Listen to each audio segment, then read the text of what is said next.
Good day, ServiceNow coders, and I'm back with a ServiceNow Tricks of the Trade video today, part 2. I'm going to show a couple of things from my blog. All the links will be in the description below. So let's start by this one.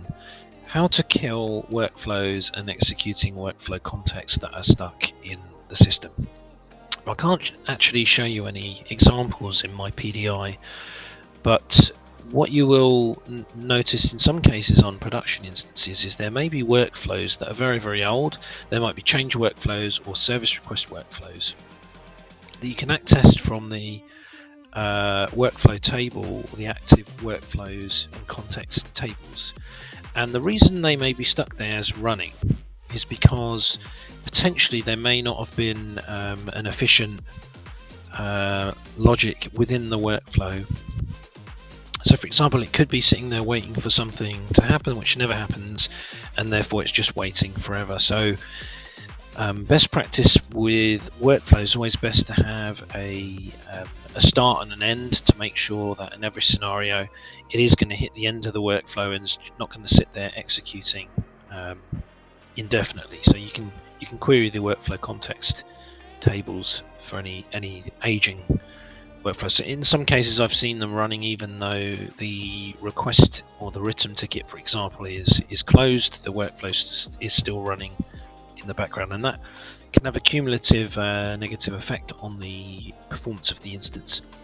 So this is a script that you can run as a one-off or a fixed script to just shut those down in a timely fashion, bypassing notifications and so on. So here is also a post on that similar topic on how you can skip the last intact on the last updated on records, skip business rules on records, skip data policies, and then close them down in a timely fashion. Then ultimately identify the root cause and fix it within the workflow itself, so that you don't end up with indefinitely running workflow contexts. This should close down the where have we got the tables that we're querying here.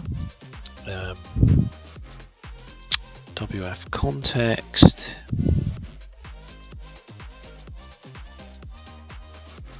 I'm just checking if we're drilling down to the subtables as well.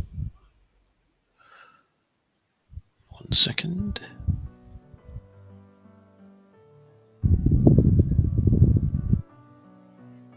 And WF executing, that's what I was looking for. So you want to make sure that all of the records are all closed down in a timely way. Second thing I was going to show you, how about if you want to display a list of tables in ServiceNow, perhaps large tables, perhaps targeting custom tables where no records have been updated in the last 6 months. One example might be an integration, like an Azure integration, for example, that has created tables with many rows in, that somebody at some point has switched that integration off. It's no longer running. Why not identify those tables and potentially clear them down? I'll put another link in the description below to how you can actually truncate those tables as well.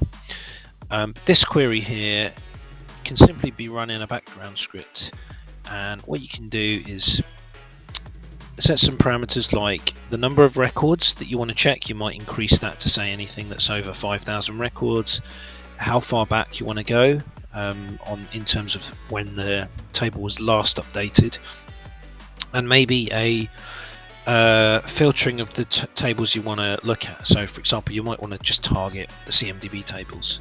So let's go ahead and run this script now.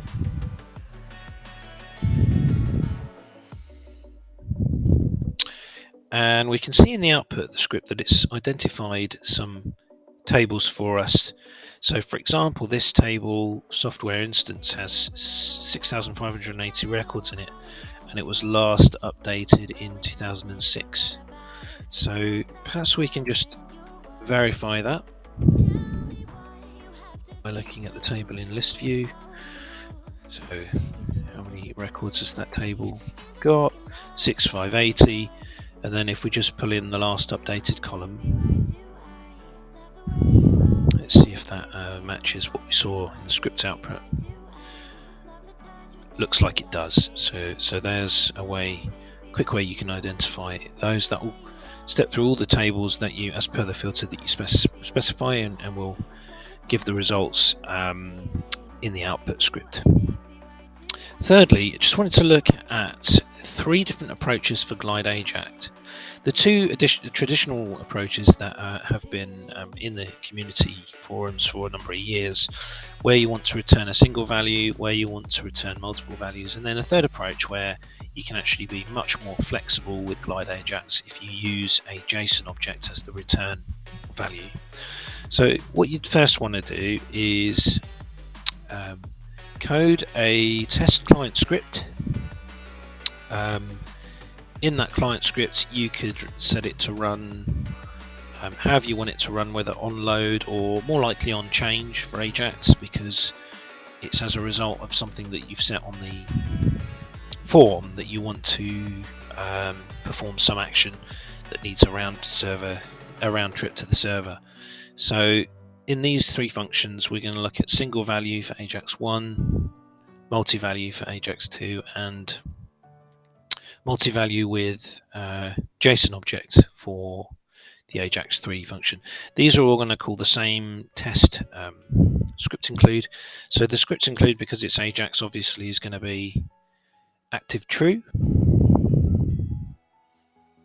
It'll be set to active true and client callable true. Those will be ticked. And let me just talk you through the functions. So the single value is going to just literally do a return. So in this case, what we're doing is we're looking at the user who's logged on, and we're getting their email, and we're returning their email value. So let's put that to the test, shall we? Let's make sure that client script is still showing active true. So we can comment out the last 2 functions and just leave the first function commented out.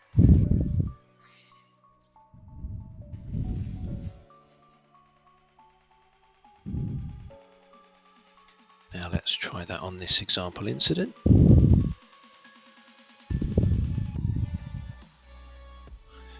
Okay, not sure if that's refreshed. That's running the 3rd one, so let me see if I can get that to save.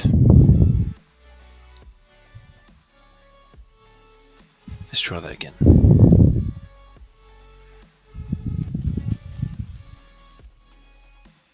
Still calling Ajax 1 now. So you see here, it's returned the email address of the user that's logged on. Okay, so for the second example, what we can do is we can comment out that first function, and instead we'll look at the second function. And what that will do, if we switch back, so I'll save that, and we switch back to the script include. This is the multivals function here, and it uses this result object, set attribute, and then add favorite. So the add favorite is a function, and I found this years ago in the community forum, and then each time you're just adding a favorite.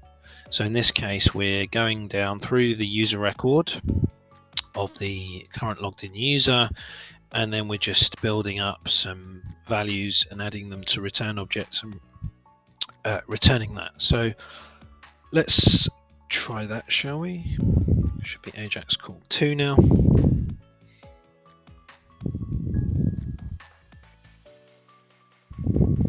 Yep, it's gone into 2. It's got email, it's got name, it's got first name, and it's got last name. Okay, now finally then, let's look at the third example. So if we comment out that multi-value, this time we can use a JSON object as our return. So we'll save this, and I'll just show you in the script include what this is doing. So instead of using like an add favorite function here, what we're doing is we're defining a return object as a array, and that's not quite true, is it? This is a array approach. So then we're building up that array by giving it values like name, first name, last name, email, display email, phone, and then we're returning that into the client script function call, and let's give that a go now.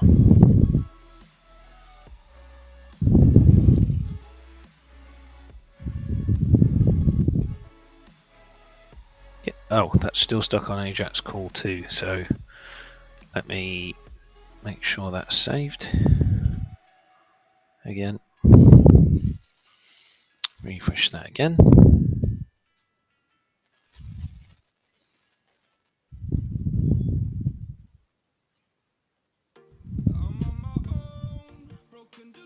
Oh, have I done this correctly? Might help if I actually enable the function. So this is returning an array.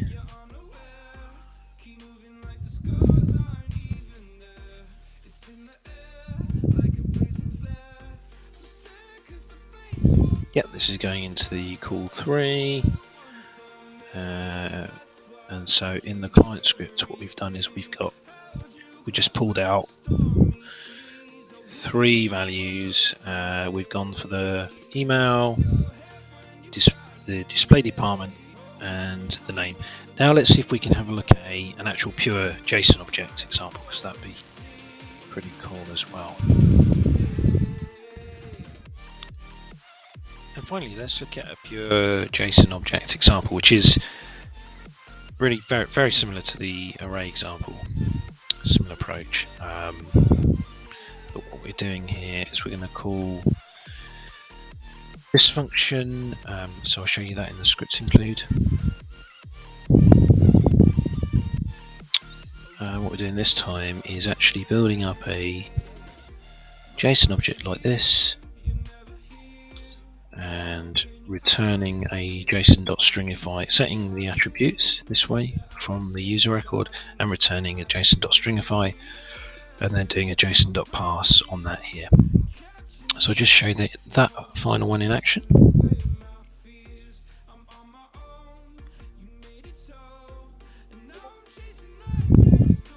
Ajax call 4, email, name.